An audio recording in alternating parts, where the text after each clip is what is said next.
Raul Alvim Capistrano, 24/3/1981.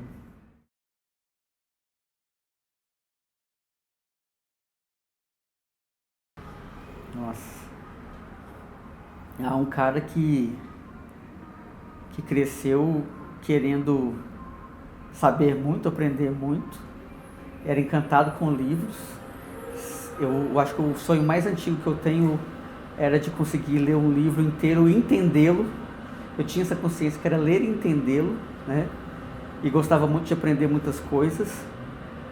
Desejava muito brincar, me relacionar e fazer várias coisas que eu percebia que não eram aquilo que esperavam de mim. Passei a boa parte da minha juventude, né, da minha adolescência, da minha juventude, sendo barrado, porque nada daquilo que eu gostava ou que eu esperava para mim era esperado para mim, né? E passei a ser muito ansioso, substituir meus sonhos de conhecimento pelo sonho de ser adulto, porque eu encontrava na adultez, ou entendia na adultez que era lá que eu poderia me realizar, a minha independência, né? E nessa adultez eu percorri várias coisas, fiz milhões de coisas distintas, diferentes, né? Sempre na busca de alguma coisa para me contemplar. E um primeiro passo que eu vi foi no meu entendimento enquanto pessoa trans, que boa parte dessa realização foi conquistada, foi alcançada. E a partir disso, e por conta de muitos dos espaços que eu passei a ocupar, eu acabei indo para academia, que era algo que também a minha trajetória eu fui impedido de certas maneiras, e na academia eu me completei numa outra parte, que foi alcançar esse lugar de conviver com a produção de conhecimento e passear nesse mundo de conhecimento. Então Raul é alguém que sonhou e que hoje vive, como pode dizer, no paraíso dos sonhos que tinha.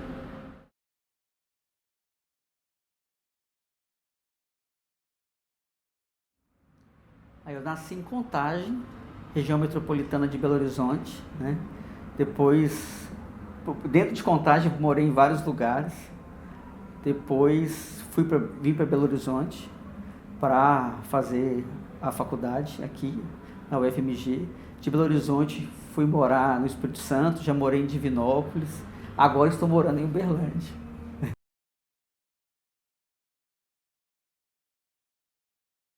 Eu vim morar em Belo Horizonte em 2016 e saí de Belo Horizonte em 2020, na pandemia. Então, na pandemia. Foram 4 anos aqui. Ótimo. E antes disso você morava na região metropolitana? Isso, em Contagem. Perfeito.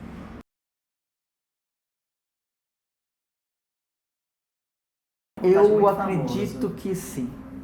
E que depois se candidatou a ser um vereador? Eu acredito que sim. Eu acho que é um bar que eu frequentava. Sim. Eu acho que ele deve me conhecer. Deve sim. Mas, depois eu te mostro. Tá. A Arlon transicionou recentemente. Legal.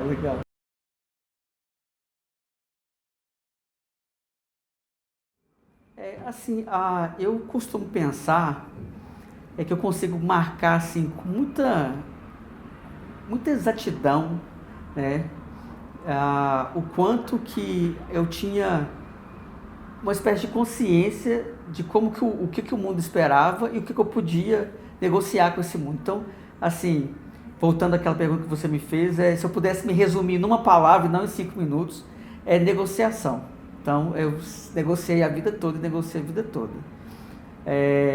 Então, a minha infância foi percebendo os lugares onde eu queria atuar, brincar, fazer acontecer, sabendo ler, interpretar que eu não podia, o que eu podia e o que eu não podia, e negociar e, digamos, comendo pelas beiradas e lidando pelas beiradas com o que eu podia e o que eu não podia. A minha adolescência foi praticamente a mesma coisa, com um diferencial, que eu não sabia se os meus desejos, né, me relacionar, me interessar por mulheres, essas coisas, se eu me realizaria nesse sentido.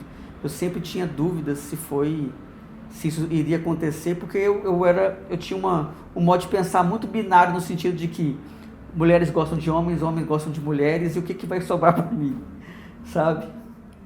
Então, em resumo, era isso.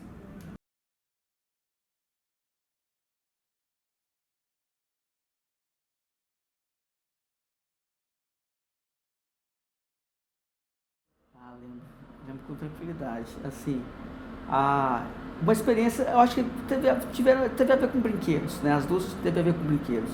Uma ruim foi meu pai, desde quando eu me lembro, separado da minha mãe, e ele deu um dinheiro para ela para que eu pudesse me levar para comprar algum brinquedo. Daí nós fomos numa loja, que a loja era um armarinho, meio que um armarinho, uma loja de brinquedos. Era separado, metade da loja brinquedos para os meninos, metade da loja brinquedos para as meninas. E eu cheguei até a loja e olhei a parte dos meninos e vi uma coleção dos bombeiros, bonequinhos de bombeiros, vários, assim, uma caixa com escada, carro, caminhão. E aí eu pensei, eu quero isso. Mas a dona da loja me olhou naquele exato momento e sabe, fechou a sobrancelha com aquele olhar de não faz isso, não peça isso. E aí eu olhei para o outro lado, era o brinquedo das meninas, eu não queria o brinquedo, né, dito das meninas. E aí eu comecei a chorar.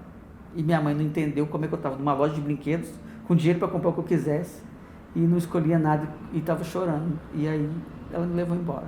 Nesse dia eu fui embora sem brinquedos. Mais tarde ela conversou comigo, me levou na loja novamente, e eu escolhi um conjunto de varetas, um ioiô e uma calculadora de plástico, porque aquilo eu podia brincar. Tava no meio do caminho, né? Legal. E uma experiência feliz foi uma vez que eu estava sentado na escadaria da minha casa e meu avô passava lá de vez em quando. E meu avô perguntou por que eu estava triste. Aí eu disse a ele que eu queria brinquedos mais emocionantes, mais divertidos, mais aventureiros. E eu não tinha e ninguém me dava. E aí ele saiu e voltou com um cinto de cowboy, com um revolvinho de plástico. E foi lindo que dia.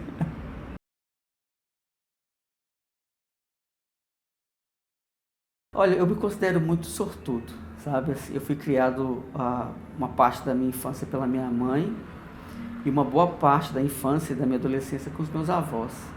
E os meus avós, eles não tinham uma criação muito severa no sentido de cobrar, relacionar, ou cobrar, performar, né, algo que não fosse a gente ser criança ali, né? Então eu tive uma liberdade de brincar ou de participar de brincadeiras nessa época que eu fui criado por eles, de uma forma bem livre, bem aberta. E não exigia cobranças de namorar ou coisas do tipo, sabe? Então eu considero que eu fui muito feliz assim nessa criação com os meus avós, sem ter nenhuma cobrança ou exigências que estavam relacionadas a papéis de gênero, né? Mas na escola, quando eu concluí o primeiro grau, né, o fundamental, era uma época em Contagem em que estava uma transição do ensino médio para as escolas estaduais, e teve um vácuo ali no qual ficou difícil para eu estudar, não tinha escolas próximas para eu estudar, né? Só uma escola para o ensino médio à noite, e bem distante. E como na oitava série, né, que hoje é o 9º ano, eu já estava sentindo a pressão das minhas colegas, aí no caso assim, na escola acontecia a pressão das colegas envolver com os meninos e querer que a gente envolvesse com os meninos, isso me incomodava muito. Então, não ter escola para eu fazer o ensino médio, naquele momento foi bom para mim, sabe? Então eu acabei não fazendo o ensino médio, mas fiz um curso de processamento de dados, né, numa outra escola, e lá, podendo me dedicar mais ao computador e à informática, isso também posso dizer, ocupava meu tempo, não me dava espaço para eu ter muitas cobranças, e fiz lá eu tive amigas, né, colegas que não tinham essas cobranças no sentido sexual, afetivo, de relacionar com os meninos. Então eu posso dizer assim, houveram cobranças que me incomodavam, mas foram passageiras. Eu conseguia sempre desviar daquilo, sair e me envolver com pessoas que não me cobravam isso, e aí eu tive uma adolescência muito tranquila também.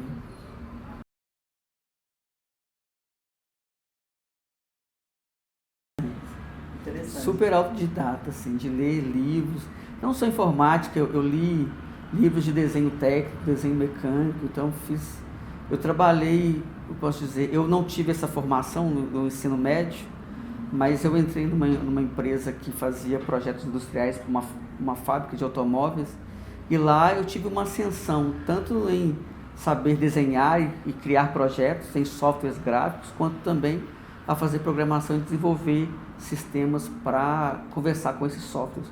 Então lá dentro eu tive uma ascensão profissional, digamos assim, mas só dentro dali, e que envolveu aprender muito, absorver muito conhecimento dos livros que tinham ali naquela empresa.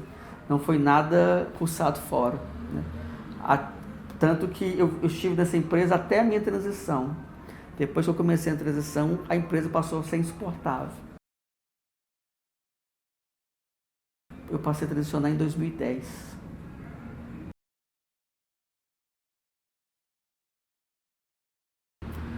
Homens trans, eu não conhecia nenhum pessoalmente. Em 2010, eu já estava incomodado, porque aí na empresa que eu trabalhava, pela idade, chegando aos 30 anos, né, que era a minha idade, eles já começavam a me cobrar, a me vestir de uma certa forma que fosse mais adequada ao gênero no qual me identificavam, né? Então, eles chegavam até a dizer assim, usa um brinco de borboletinha, um colarzinho assim, isso me incomodava muito. Ainda mais que eu usava camisa social, essas coisas. E coincidentemente, nesse mesmo momento em que houveram essas cobranças, esses pedidos que tinham mais aspecto de exigência, né? Eu vi um programa no canal de TV aberta, que tinha aquele Dr. Hollywood, aquele médico, Dr. Grey, alguma coisa assim. E nesse programa, alguns médicos que atendiam da equipe dele, era um médico que estava atendendo um cara trans. E mostra esse cara trans, né? Mas o programa acontece nos Estados Unidos. E aí conta a história desse cara trans e eu me identifico com ele. E aí eu descubro a possibilidade da transição, né? Não só a possibilidade da transição, mas primeiramente a existência de homens trans, que eu não conhecia. O máximo que eu conheci foi Boys Don't Cry, há muitos anos atrás, né? Mas que o filme me incomodava por ser um filme que mostrava muito sofrimento, né? Então eu acho que eu não me incomodei eu não me identifiquei com Boys Don't Cry, porque eu não queria passar o sofrimento que aquele rapaz passou, né?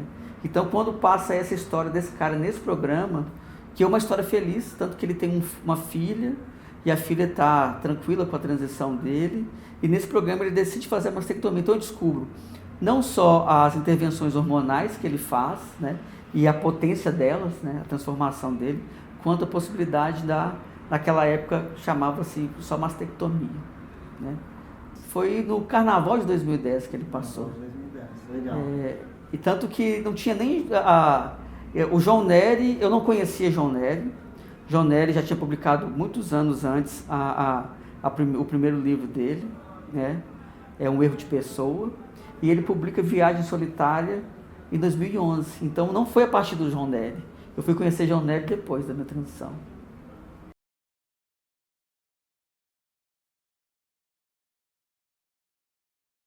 É interessante porque eu acredito que no Brasil, contexto Brasil, seja muito difícil relacionar a trajetória da vida dos homens trans não relacionar com a internet, porque ela está muito ligada, né? É o lugar que muitos de nós encontrou as respostas, ou as respostas mais relevantes. Então eu assisti o programa e no outro dia eu fui na internet no trabalho. E lá eu encontrei um site nacional, muito simples, né? Que ainda era da Associação Brasileira do ABHT, né? Dos homens trans, que tinha algumas informações lá. Encontrei uma outra página, se não foi página, foi no Facebook, um cara trans que é o Dedé, lá do Sul, que um cara fantástico, assim, que era super solícito, assim, respondia sempre as perguntas que eu fazia, me acolheu muito bem, mesmo tão distante, né? E muito mais foram vídeos de homens trans estadunidenses que postavam suas evoluções. E aí eu assistia as suas evoluções. Ali que eu fui entender como é que era rápida as alterações a partir da hormonização por testosterona. E foi nesse site nacional que eu vi os tipos de testosterona que os caras administravam, né? Munido disso, preocupado com a minha saúde, eu procurei um posto de saúde para saber se era possível. Mas na internet também encontrei resoluções do Conselho Federal de Medicina, né, falando sobre o processo transexualizador, que era esse o nome que dava, e ainda dá, né? Descobri que era considerado uma patologia, né, de doenças mentais, mas eu pensei, estão me considerando um doente mental, mas se eu precisar de passar por isso para conseguir os hormônios, eu vou passar por isso, porque eu quero os hormônios. Munido desse material que eu tinha conseguido na internet, eu fui no posto de saúde e fui ignorado totalmente. No segundo dia, eu procurei maneiras mais, digamos, indevidas de conseguir uma receita. Consegui a receita e comprei minhas ampolas, me auto-aplicava.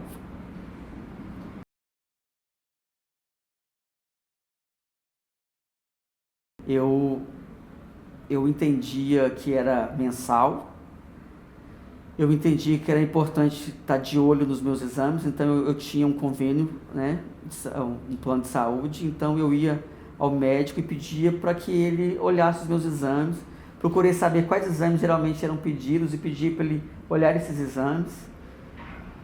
Então eu fazia gestão do meu tratamento, né, e assim, o médico estava lá para dizer se os exames estavam ok ou não, né, mas ele não sabia o que eu estava fazendo. E eu tomava os hormônios uma vez por mês regularmente.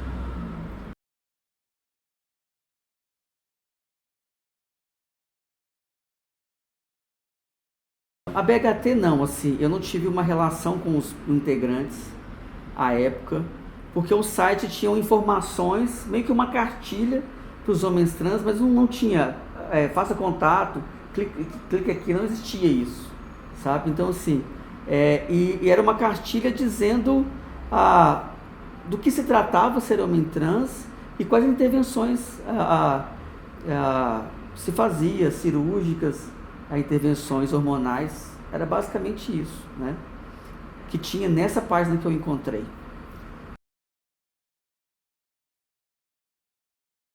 Se tinha, eu não me atentei a isso, eu queria saber como é que eu hormonizava. Se tinha, não era isso que me chamava atenção, sabe? Tanto que eu cheguei a fazer uma coisa que eu acho até engraçado hoje. Eu encontrei uma psicóloga, que eu não tenho certeza se ela era formalmente psicóloga, que era uma mulher trans, lá de São Paulo, que ela fazia laudos para testar a transexualidade das pessoas. E aí eu paguei por isso, e ela me deu o endereço de um link, eu fiz um teste e esse teste dizia o meu percentual de transexualidade.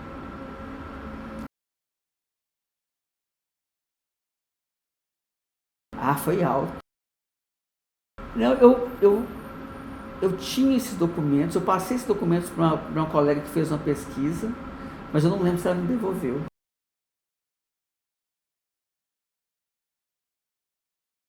Mas ela não era da gringa, ela era brasileira.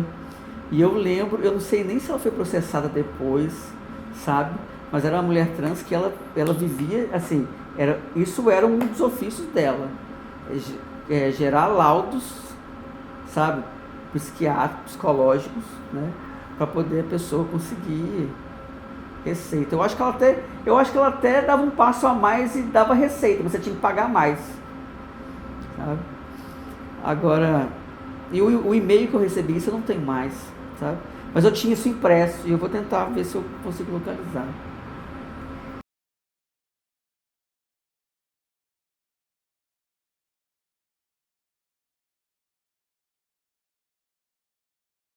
E o tempo todo, o tempo todo. Eu sempre fui muito inseguro de fazer essas intervenções ou essas aplicações sem ter um acompanhamento.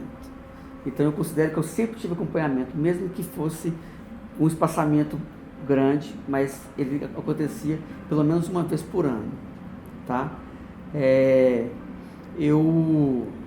Depois que eu tive depois de mais ou menos 4 ou 5 meses, minha transformação foi muito forte, né?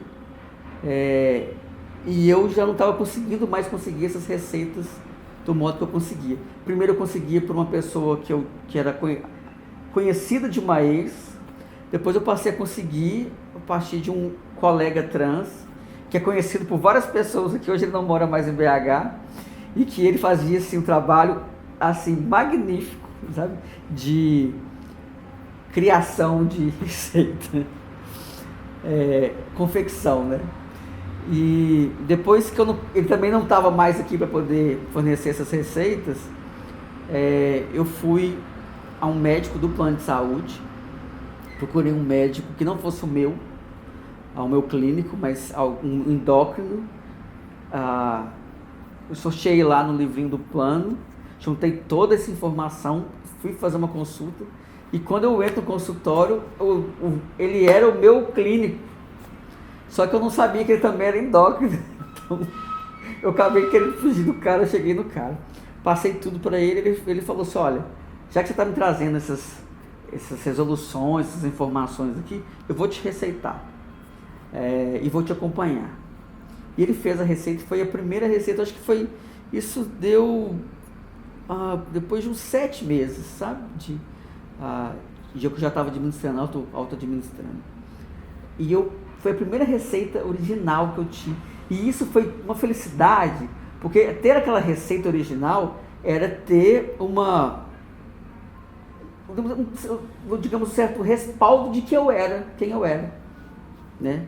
Um reconhecimento legítimo de que eu era quem eu era. E eu vou na farmácia, a farmácia não aceita a receita, porque ele esquece de colocar o CPF dele. E aí eu volto no outro dia da semana, aí eu chego na clínica, ele estava fora do consultório, ele me olha e fala: que bom que você apareceu. Aí eu pensei: nossa, ele também percebeu que ele não escreveu o CPF, né? Aí eu mostro a receita, porque você não, antes de eu terminar de falar, ele puxa a receita da minha mão, rasga e fala: arrependi. E põe. E perca a receita.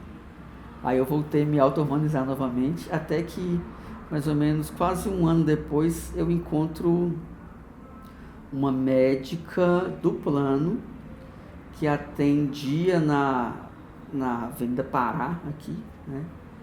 Uma médica muito simpática, né? Muito afetuosa, que disse: olha, o que eu posso fazer é, a partir do que você já tem, o que você já fez, eu acredito que seja prudente que eu te acompanhe. O que ela quis dizer? Se fosse do zero, ela não faria. Mas como eu já estava um tempo já me harmonizando, já tinha acontecido várias mudanças, ela achou procedimento assim, ético, né? Acompanhar. Então ela me acompanhava e me dava receita regularmente. E acompanhava meus exames.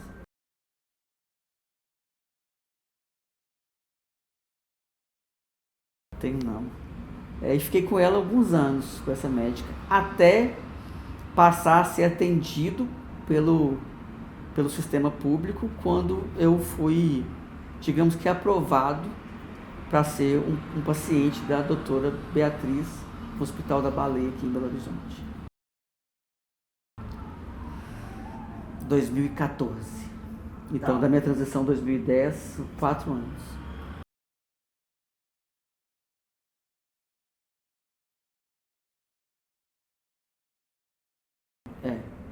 Ela, digamos que ela dedicava um dia da semana para atender somente pessoas trans, então virou meio que uma espécie de ambulatório. O consultório dela às quintas-feiras, era sempre às quintas-feiras.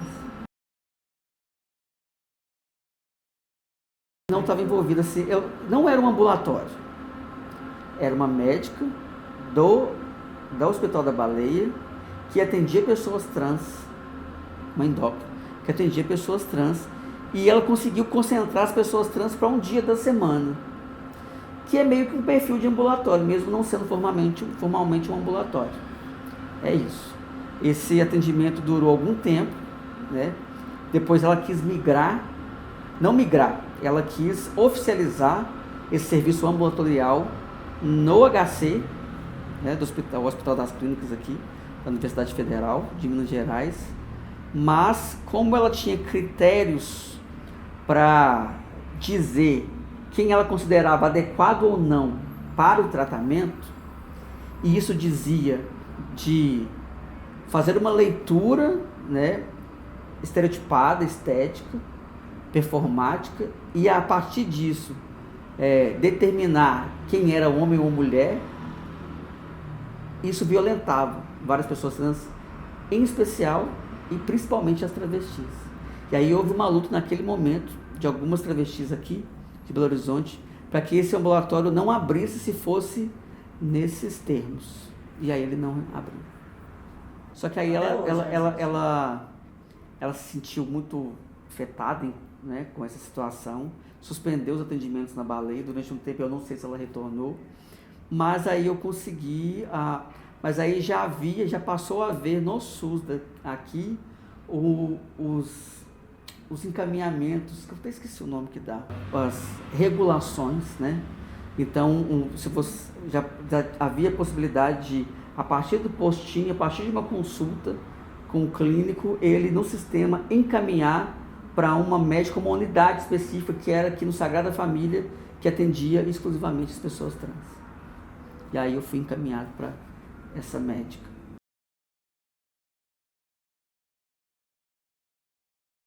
Eu acho que ele não estava funcionando. Ele não estava, não o hospital fechado, mas a endócrino que atendia pessoas trans e que trabalhava nesse hospital suspendeu o atendimento para as pessoas trans. Eu acho que ela ficou somente no atendimento privado, e aí na clínica dela, né, para as pessoas que podiam pagar, e eu não podia pagar.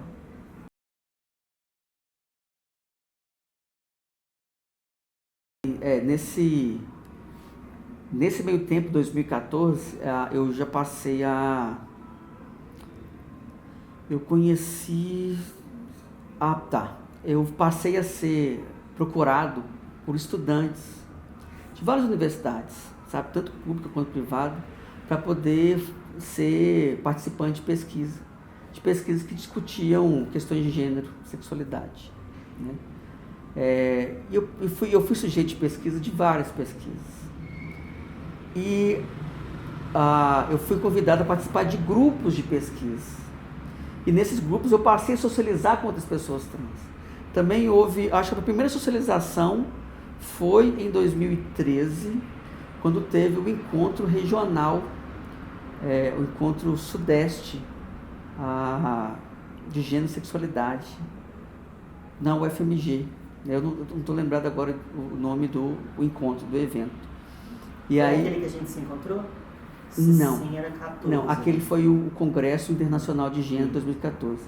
Mas foi em 2000, se não foi 2012, foi 2013, que era um encontro regional de gênero e sexualidade, que tinha universitário, um encontro acadêmico que se deu na UFMG. E aí vieram várias pessoas trans para esse encontro. O rapaz que eu conversava, mas que ainda não me fornecia receita, a gente marcou de se conhecer pessoalmente lá, porque era tudo pela internet. Se conhecer pessoalmente lá. Foi lá que eu fiz minha primeira entrevista, né, em frente à câmera, falando de mim e de eu ser uma pessoa trans.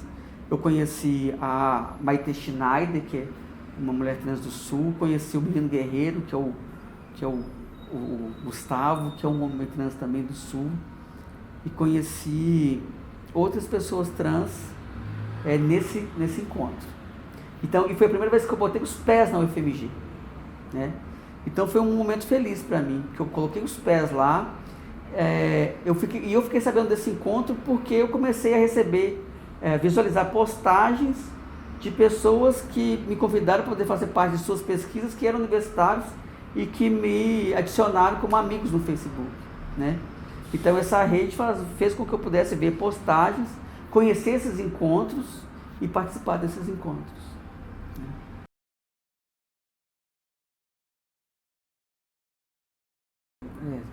Só um que retornou, todos os outros coletaram sumiram.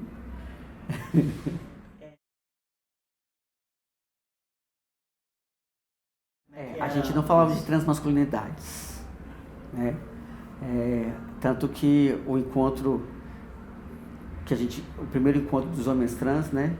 Ele é um encontro de homens trans, e foi nesse encontro que passou-se a discutir uma inversão ou um passo além e falar das transmasculinidades, né?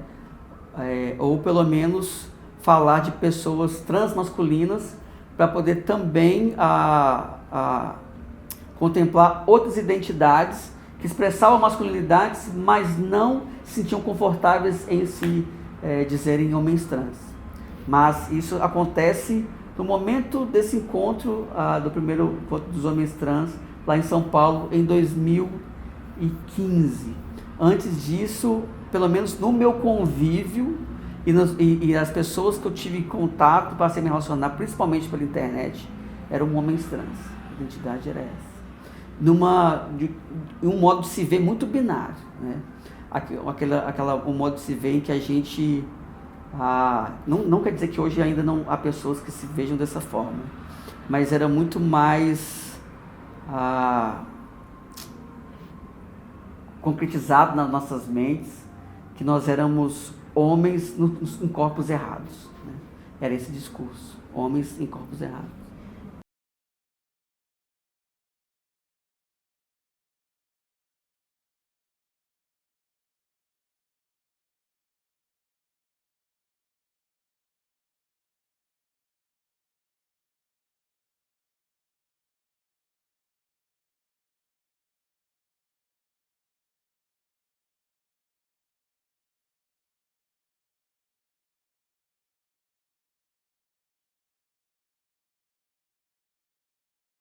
Conhecer, não. Eu já conheci homens trans, tanto que essa minha primeira experiência com esse cara, esse norte-americano, foi enquanto homem trans, né? Mas, na verdade, eu acho que esse episódio, vou até tentar resgatar, mas eu não sei se falava transexualidade ou transexualismo até, sabe? Mas existia o homem e o trans de alguma forma. Uma espécie de travestilidade, não foi a época que eu peguei.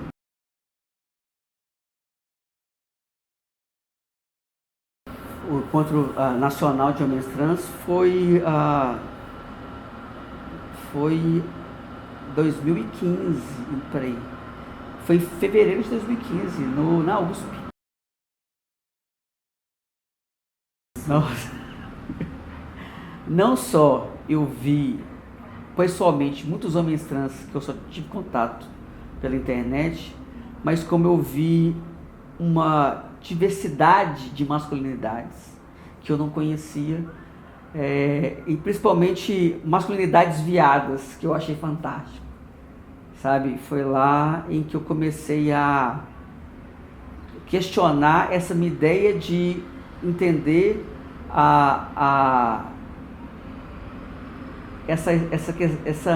essa fala que eu reproduzia de nascer no corpo errado. Porque eu comecei a conviver com homens trans que se sentiam orgulhosos de expressar suas masculinidades sem necessariamente esperar que o corpo se adequasse de uma determinada forma para fazê-lo. Então, esses caras me inspiravam muito, né? E eu ficava fascinado, porque eu precisei de todas as intervenções possíveis ou que eu tinha alcance, para daí eu me sentir confortável nem confortável, eu me senti alcançando uma masculinidade legítima, sabe? Então eu precisei de me hormonizar, eu fiz uma mastectomia com 6, 7 meses de hormonização, né? Vendi tudo que eu tinha para fazer. Então eu precisei de mudar isso tudo, e mesmo assim me faltava no âmago, assim, sabe aquele, eu sou homem, porra? Eu não conseguia falar eu sou homem, porra. Mesmo com todas as mudanças que eu tinha, me faltava algo, sabe? É como se eu esperasse que em um determinado momento as intervenções fariam uma transformação interior que fizesse com que eu encarnasse um espírito do masculino que eu achava que existia nos homens ou em quem se identificava com a masculinidade. E foi lá que eu comecei a desconstruir isso. Eu não encontrei isso nunca. E nunca encontrei. E nem quero encontrar, porque depois eu fui entender que encontrar isso era encontrar uma masculinidade que não me representa. Ou um ser homem que não me representa.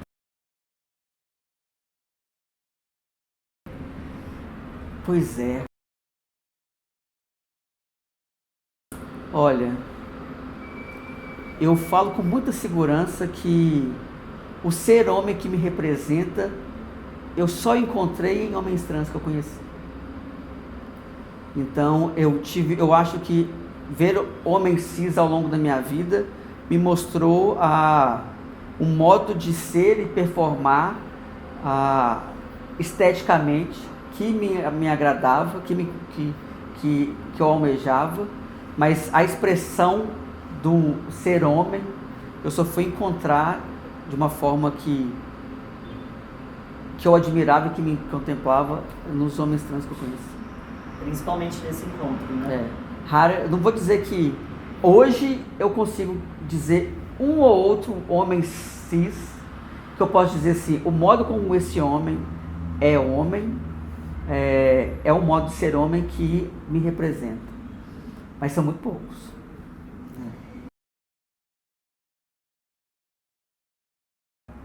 Eu acho que, tirando a retificação do nome e gênero, eu acho que tudo ainda continua sendo pautado, sabe? As reivindicações eram o direito aos acessos. A gestação, o direito ao direito reprodutivo, né? O aborto, o direito reprodutivo, eu acho que eu não me lembro de serem pautas que estavam tão latentes, mas a despatologização era uma pauta que a gente se apegava muito. Não só isso, existia um conflito entre uma certa hierarquização das violências, em que algumas pessoas que se reconheciam como não binárias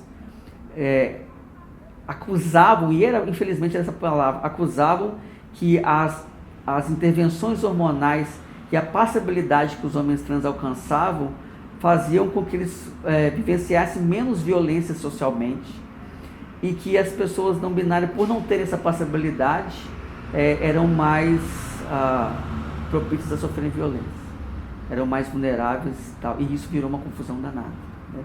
Porque a gente falava assim, a minha possibilidade pode até me ajudar até eu dizer que eu tenho buceta, porque aí, quando isso acontecer.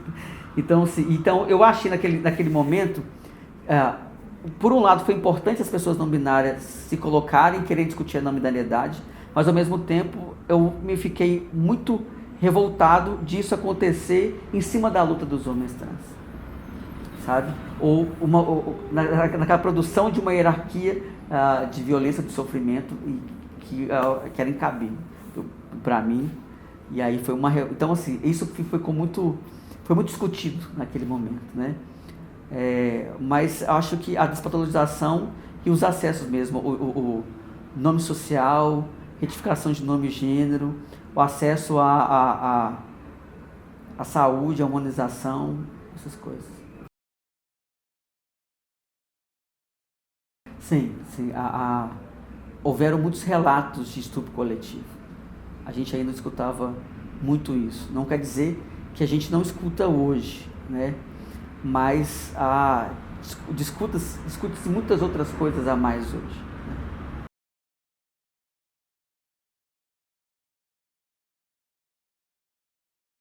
Eu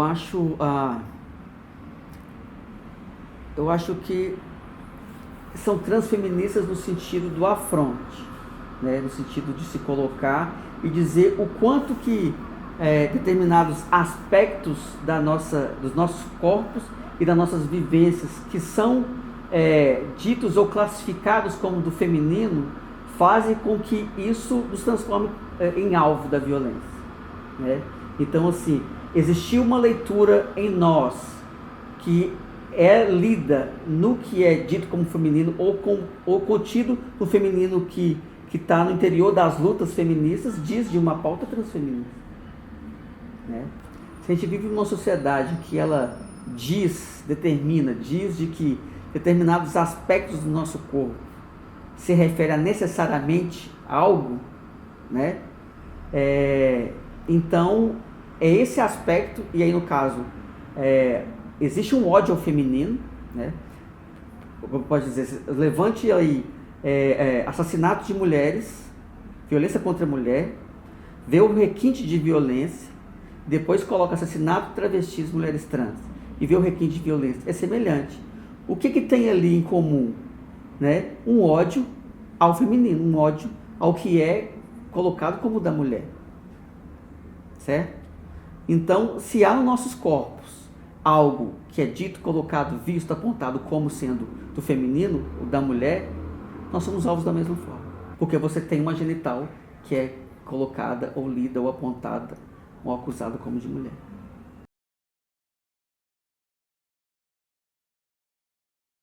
Olha, isso é uma discussão que eu acho que tem muito a ver com a construção, o que a gente quer como conceito, ou qual que é a luta sobre a construção do conceito, porque o conceito nunca se fecha, né? Então, assim, uma coisa o que aquilo te representa, ou quanto que aquilo colabora para você, ou quanto que você pode operar com aquilo nas suas lutas. Então, assim, então, por exemplo, se eu não preciso, a gente não faz carteirinha, a gente não filia, né?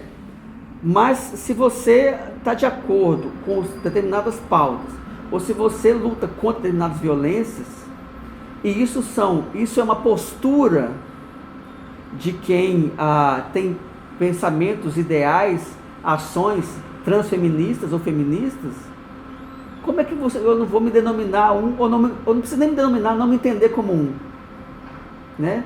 Então, por exemplo, se você me perguntar, eu sou um cara trans. Se você me perguntar que gênero que eu me identifico, eu vou dizer masculino, eu vou dizer sou um homem trans. É fácil para mim acionar essas categorias, sabe? Mas se você me perguntar determinadas coisas sobre como eu vejo o mundo, eu luto pelo que eu luto por, e como eu ajo no mundo, você pode me descrever como uma pessoa não binária, porque é o modo que eu ajo no mundo, né? Mas eu não aciono isso na minha identificação, porque eu me sinto muito mais confortável em me identificar enquanto um homem trans, uma pessoa transmasculina. Mas a maneira que eu atuo no mundo, enquanto comportamento ou postura. Agora, eu posso me denominar pessoa não binária? Eu não sei. Há quem vai dizer que sim, há quem vai dizer que não.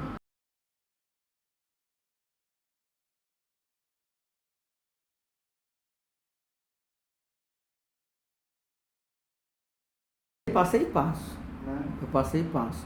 Agora, mas essa que é a questão. A cada vez que a gente vai conversar sobre determinada coisa, é importante a gente limpar o campo, a arena, e dizer em que sentido a gente está acionando determinados conceitos, determinadas siglas, determinadas coisas, né? Porque uma coisa é eu me identificar como pessoa não binária, e no contexto em que eu vou estar fazendo isso, é como se eu estivesse dizendo que eu estou dentro dessa luta e estou agindo conforme esse movimento age ou se coloca. E eu não faço isso. Então, acionar essa identificação em determinados contextos não dá. Agora, eu entendo que eu tenho uma postura não binária. Ponto. A mesma coisa, eu não saio por aí dizendo que eu sou um homem trans. Por causa da minha segurança, outro porque no meu convívio social eu não sou acionado a ter que falar sobre isso, né? Agora, em determinados contextos, eu faço questão de que fique bem entendido e reconhecido ou aprendido por todos que eu não sou uma pessoa cis.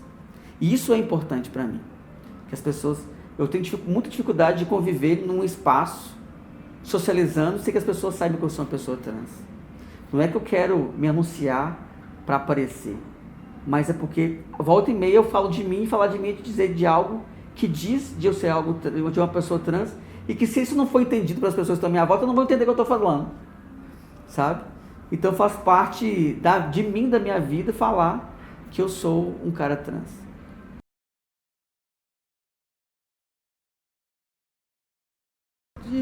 Durante meu ensino fundamental do movimento estudantil, né? Fiz parte durante alguns anos do movimento estudantil, mas aprendi mais do que atuei, né?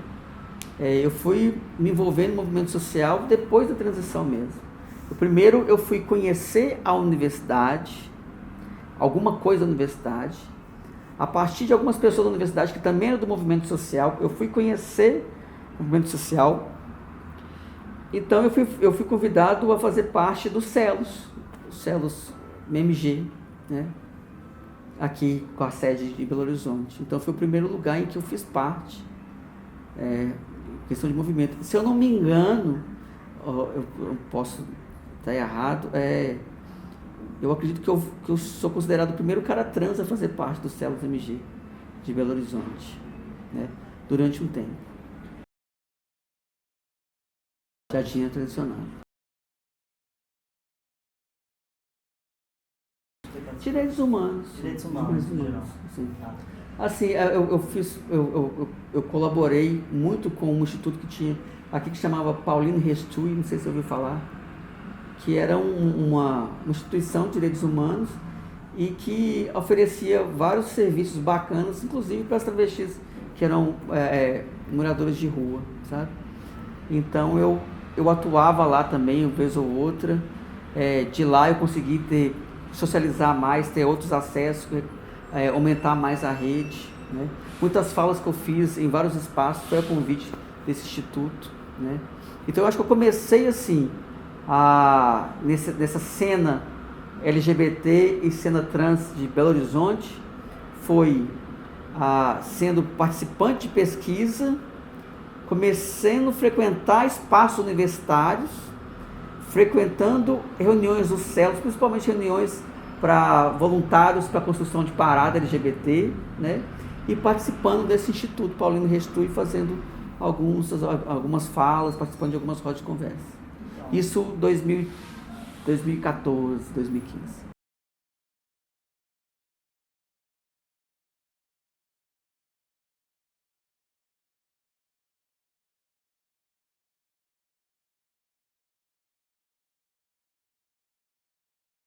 É mais de uma coisa.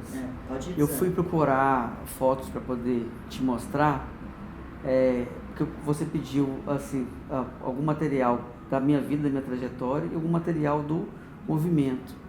E não existe Raul sem o movimento. Tá? As minhas fotos são fotos do movimento e vice-versa. Então, assim, as fotos que eu tenho dos Celos diz... porque quando eu comecei a minha transição, só tinha uma coisa que eu queria ser a mesma pessoa que eu era, fazendo as coisas que eu fazia, só que estando bem com a minha identidade de gênero. Era só isso que eu desejava. A transição me fez perder algumas coisas, principalmente financeiramente falando, sabe? Então eu tive que recorrer a trabalhos autônomos, outras coisas, né? E nesse momento de turbulência, de uma certa vulnerabilidade mesmo, né? Eu não tendo nome retificado, nada disso, eu passo a fazer essas capacitações, me anunciando como homem trans em alguns espaços de Belo Horizonte, e passo a frequentar, ser sujeito de pesquisa. Então, em 2014, eu me envolvo tanto que eu fui provocado a pensar a possibilidade da universidade, sabe? Então, eu me vi em 2014 sendo o primeiro cara trans que estava nos Celos, ou pelo menos que se via daquele grupo que compunha os Celos ali, que eles viam. Também a frequentar esse instituto, ser um dos que foram localizados pela universidade para participar do grupo de pesquisa.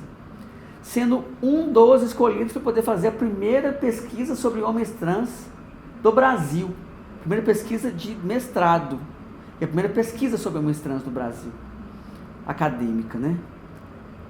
Depois eu me vi sendo o cara trans convidado a compor o comitê de criação da resolução do nome social da UFMG, sabe? E eu participei, eu representava os homens trans e a Lili Anderson, as mulheres trans e as travestis. E assim, sem ter nenhum convívio acadêmico formal, sem ter graduação, sabe? Mas eu comecei, eu era acionado e por perceber que não tinha outras pessoas ocupando, eu também achava um absurdo não ocupar. Então eu ocupava esses lugares que eu me colocava, ou me via sendo colocado, sem ter condições financeiras para isso. Eu passei a trabalhar para poder ter dinheiro, para poder ir nesses espaços, sabe? Mas porque para mim era absurdo eu não fazer isso, era uma violência que eu estava praticando comigo mesmo e com outros colegas, né? Então, e aí eu passei a me ver ocupando esses espaços e sendo pioneiro nesses espaços. Mas isso, eu só entendo isso hoje, olhando, sabe? Olhando para trás. Então, assim, de ser da UFMG, de eu participar da reunião, das primeiras reuniões da construção do primeiro cursinho preparatório para o Enem específico para pessoas trans e travestis, o Transenem, sabe? Então, eu ajudei a pensar algumas coisas, a ideia não foi, eu não estive na ideia, mas ajudei a pensar algumas coisas. Fui o primeiro aluno do cursinho específico para pessoas trans, né?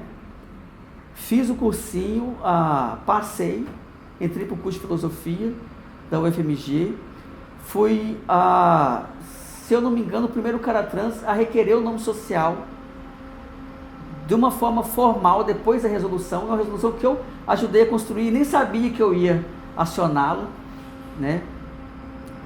Quando eu vou fazer a matrícula, eu já tenho meu nome social, meu nome retificado, meu nome de registro retificado, e aí eu fui o primeiro cara de Minas Gerais a ter o nome, o gênero retificado pela Vara de Registro de Minas Gerais, sabe? Foi em fevereiro de 2016. Se eu não me engano, em outubro de 2010, e depois eu fiz uma segunda sessão, foram 2 sessões, 300 pontos cada um, em 2011, mais uma vez, foram 2 vezes. Me vi sendo... E assim, é muito incômodo, sabe, assim, não é...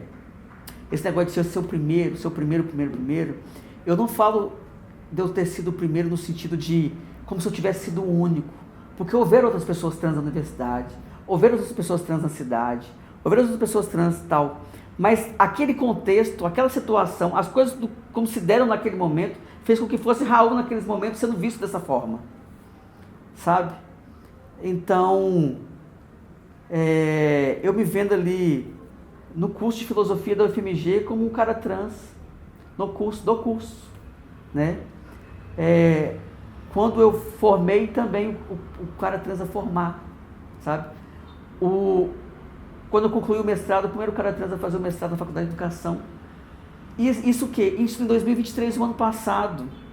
Então eu começo minha trajetória lá em 2010 e 13 anos depois eu me vejo sendo o primeiro da Faculdade de Educação. Entende? E isso pra mim, assim, é bem que perturbador, sabe? Porque ao mesmo tempo que eu vejo as coisas avançando, eu vejo, mas o povo não está chegando, o que está acontecendo, o que está rolando? E isso me incomoda um pouco. Então, assim, eu acho que eu tenho para marcar isso, tem a ver com eu me ver fazendo essa representatividade em vários lugares. Eu entrei como representante do segmento dos homens trans, do Comitê Técnico Integral de Saúde, do Comitê Técnico de Saúde Integral LGBT do Estado de Minas Gerais, e eu até hoje estou titular dessa cadeira. Isso aconteceu, eu entrei em 2016, quando inaugurou esse comitê, e até hoje estou titular dessa cadeira, porque eu também tentei, mas não encontrei ninguém para ocupá-la, sabe? Então, assim, não tem suplente para você ter ideia nessa cadeira. Então, assim, então eu me vejo até hoje sendo representatividade e tendo que organizar a minha vida para que eu consiga me realizar naquilo que me convém, naquilo que eu desejo, sem conseguir desocupar desses lugares, porque eu vejo o quão eu sou importante em estar neles e que eu ainda não tenho segurança de desocupá-los para seguir a minha vida, digamos assim, sabe? O engajamento dos homens trans é muito difícil. Muito. Como é que você vê A articulação isso? é muito difícil.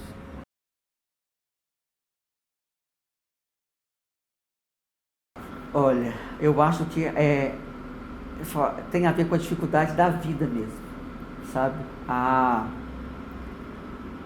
Viver, principalmente no país que a gente vive, é muito difícil sobreviver, é muito difícil ganhar a vida, sabe? Então, para mim, os caras trans, quando eles conseguem alcançar um determinado avanço nas suas transições, que faz com que eles tenham um conforto mínimo para trabalhar em ganhar a vida, eles vão ganhar a vida, sabe? E lidar com a sua saúde mental, lidar com as suas famílias já ocupa muito e cansa muito, estressa muito para poder ter que ceder tempo para poder fazer ativismo, essas coisas.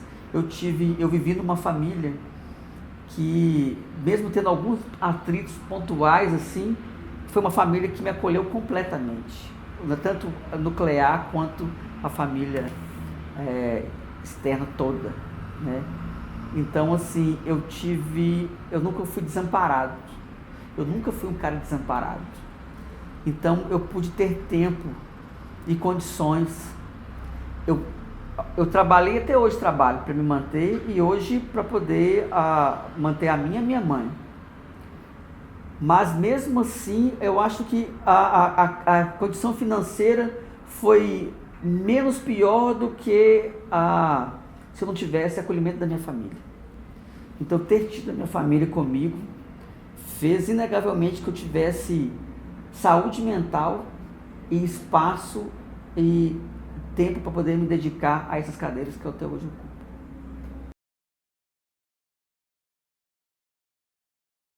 Tinha um bar em Contagem que ficava em frente a uma loja de móveis que chamava Mel, a loja de móveis. E esse bar chamava Velho Oeste. O Velho Oeste era um bar que era temido por mim, assim, desde a minha infância. Porque eu só sabia que, assim, era só barra pesada que dava no Velho Oeste, sabe? E quando eu passei dos 18 anos, e eu tinha um amigo e uma amiga que a gente não se reconhecia enquanto LGBT, porque a gente tinha vergonha até de falar entre nós mesmos. Mas a gente não tinha vergonha de dizer que a gente queria conhecer esses lugares diferentões, né? Então um dia a gente se organizou para ir nesse Velho Oeste, e muito novos. E esse Velho Oeste ficava em cima dessa loja de móveis e ao lado tinha um trailer. E nós subimos, e aí era muito escuro lá, uma escadaria assim enorme. Quando eu cheguei em cima do Velho Oeste, eu vi uma sapatão enorme, com uma cara fechada, que eu fiquei com tanto medo que eu desci correndo, e meus colegas desceram correndo, e nós fomos pro trailer e tomamos cachaça. A gente nunca tinha bebido cachaça, e tomamos talagada de cachaça os três para ter coragem de subir lá de novo. E a gente subiu, ficou muito pouco tempo, foi embora. Anos depois eu fui ser amigo dessa sapatão, gente boa pra caralho, sabe? Gente boa pra caralho, e que foi uma sapatão que me trazia uma interrogação muito grande na minha transição. Porque eu perguntei assim, pra essa sapatão na minha transição, aqui, eu sempre sonhei em ser homem, você não ia ser ela? Eu que ser homem, não. Eu falei, se Su não queria ser homem, quem que vai querer ser, sabe? Quem sou eu? Quem sou eu que morro de medo dessa sapatão do caralho, sabe? Então, e até hoje, Su nunca transicionou, Su é feliz como é, e, saca?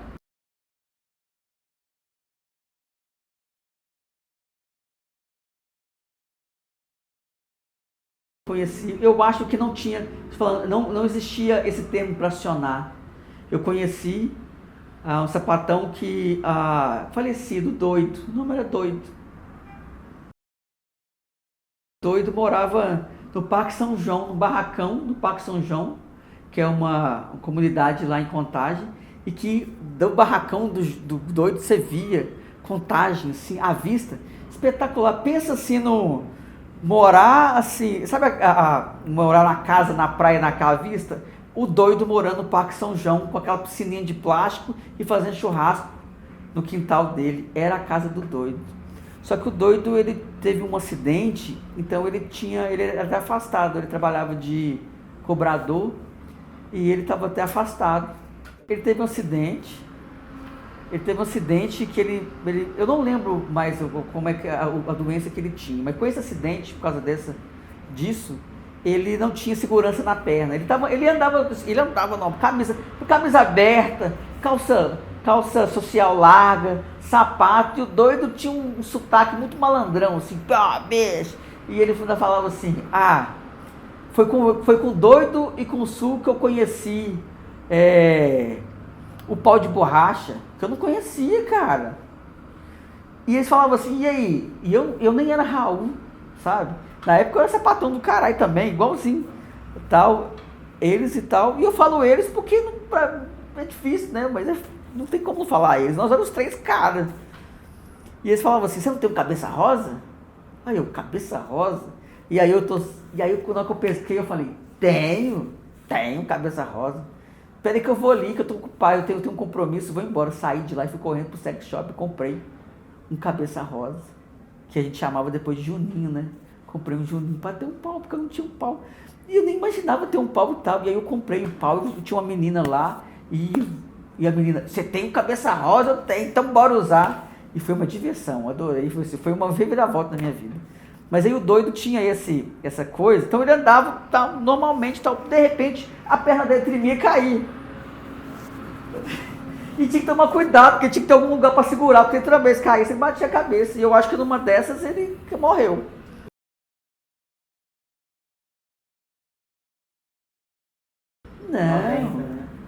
Não, vou te falar, olha, eu comecei minha transição com 34 anos, né? Mas não foi na minha transição. Mas isso foi antes, mas isso foi 2007. 2007.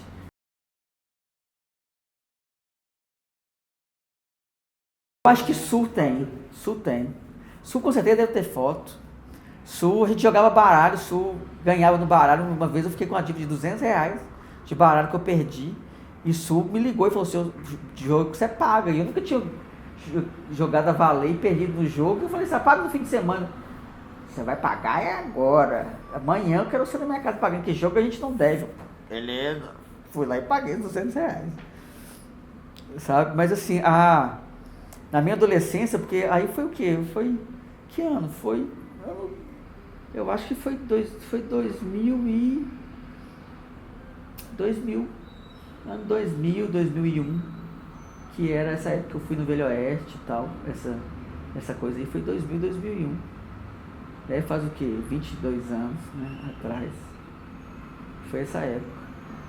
Que aí eu já tinha uma idade mais ou menos assim, que dava pra encarar essas coisas aí. Mas assim, com segurança, se transitar na cidade, ir num local LGBT, com liberdade, estou saindo para ir no lugar LGBT, Badajoz, né? É o Badajoz. Quando o Badajoz era ali, até esqueci o nome do lugar, ele ficava antes de um viaduto, ele não era onde ele é hoje, né? Eu não sei se ele mudou 3 vezes ou 2 vezes. Tinha uma estação 2000.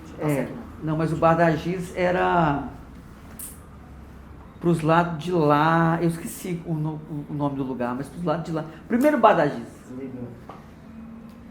Era uma casa de 2 andares. Você ouviu falar do Velho Oeste? Nunca. Ai, cara. Ouvido, não, Velho Oeste eu acho que é só o povo de Contagem mesmo. O povo nem Contagem, Eldorado. O povo do Eldorado que vai sacar Velho Oeste. Ia ser muito importante a gente conseguir o registro dessa pessoa que você falou.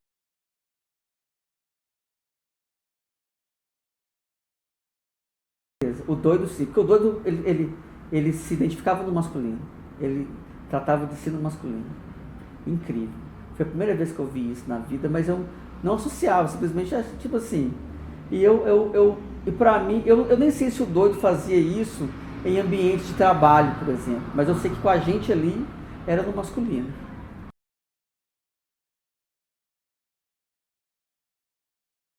Eu acho que eu, nos meus 20 e poucos, o doido tinha 50. Estava nos 50. 45 a 50.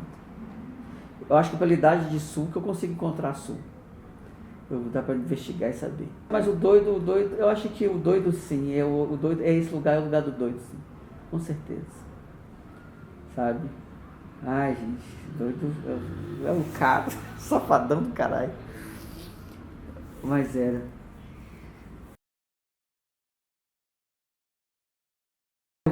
Eu fui transitar enquanto LGBT, ocupar a cena que tinha, que era Badajoz, Estação 2000. Eu estava no... Assim, o Badajoz já era aqui, eu estava no dia em que as sapatões se reuniram no Badajoz para chorar a morte da Cássia Eller. Eu estava lá também. A nossa mãe morreu, né?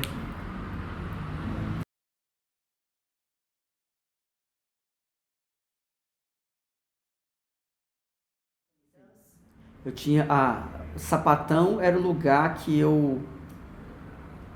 nos limites dele me contemplava. Lésbica nunca, né?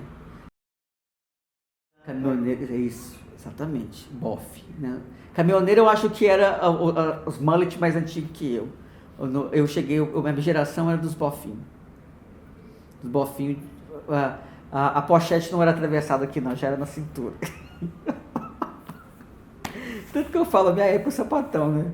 Eu costumo dizer que sapatão é foda no churrasco. E a prova disso é que depois que eu tradicionei, meu churrasco ficou péssimo. Mas sabe, assim, o que eu mais marco pra mim, assim, hoje revendo essas fotos e contando a história e tal, e vendo o meu percurso, por exemplo, eu estou no doutorado, na Faculdade de Educação, o programa de pós-graduação em Educação lá em Uberlândia. E eu sou o primeiro cara trans de lá. Assim, então eu falo, me incomoda apontar esses primeiros, porque apontar como primeiro anuncia um problema por trás, sabe? Mas o problema é que não tem como eu não marcar isso. Não para dizer de uma vitória, para dizer que derrota é essa, sabe? Que derrota é essa que eu não consigo encontrar pares. Agora, eu estou no programa lá. Não estou dizendo só de lá, não, porque na UFMG foi a mesma coisa. No programa de pós-graduação, eu não encontrei aqui nenhuma pessoa trans para eu dialogar. No programa lá, também não. Na pós, não. Sabe? Então, assim, eu acho que minha vida é bem que marcada por isso, assim. Um envolvimento muito intenso com a comunidade que me representa, a comunidade que eu faço parte, mas eu vivenciando vários lugares em que essa comunidade não chega, que incluía subsistência, sabe? E levantar a cabeça ou baixar a cabeça e tocar em frente, sabe? O que eu vejo hoje na geração mais nova que eu é uma dependência muito grande de fatores externos, principalmente medicamentos, para conseguir dar conta da vida, sabe? Então, assim, se eu fosse dizer hoje o que eu consideraria... Porque eu acho que todas essas gerações tiveram algo de revolucionário para contribuir com as próximas. Eu acho que a maior contribuição dessa geração, para mim, mais nova que eu, é priorizar a saúde mental acima de qualquer coisa. Agradeço, Raul.